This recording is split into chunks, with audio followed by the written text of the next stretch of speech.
बाटे सब केहू जागी, माल संग फोनवा पर केहू न लागी। रात के पलान बाटे सब केहू जागी, मलिया से फोनवा पर केहू न लागी।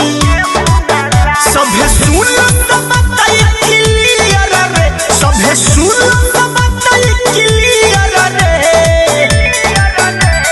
डीजे बाजी जाके पीछे दिया रे, सभे बोली हैप्पी न्यू ईयर रे।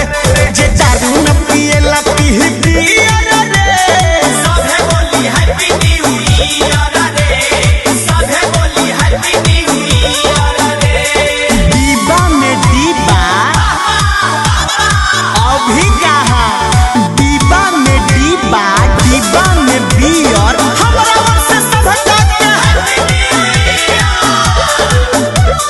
रही आजादी सब करवो दिन, बहुत मजा मिली। लिट्टी लगाई केहू काटी टमाटर, केहू प्याज दी छीली। ए हम प्याज वाज नहीं छिलेंगे, लत है दुगो आलू में छील दो। रही आजादी सब करवो दिन, बहुत मजा मिली। लिट्टी लगाई केहू काटी टमाटर, केहू प्याज दी छीली। केहू करी न मुँह लाल पियर रे, केहू करी न मुँह लाल पियर रे। ओके डियर। डीजे बाजी जाके पीछे दिया रे, सभे बोली हैप्पी न्यू ईयर रे। जे दारू न पिएला पी बियर रे, सभे बोली हैप्पी न्यू ईयर रे, सभे बोली हैप्पी न्यू ईयर रे। काली काली साड़ी पे कढ़ाई नहीं होती है, काली काली साड़ी पे कढ़ाई नहीं होती है। नया माल आ नया साल के तैयारी में पढ़ाई नहीं होती है। बोलू बिशुनपुरी कहेले बतिया, केहू ना भूलाई।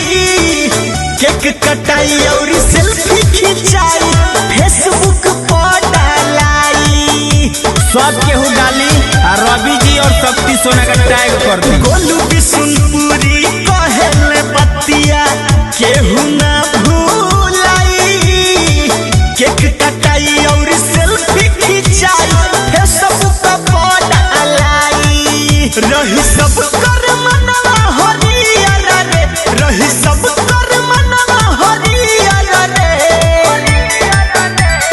डीजे बाजी जाके पीछे दिया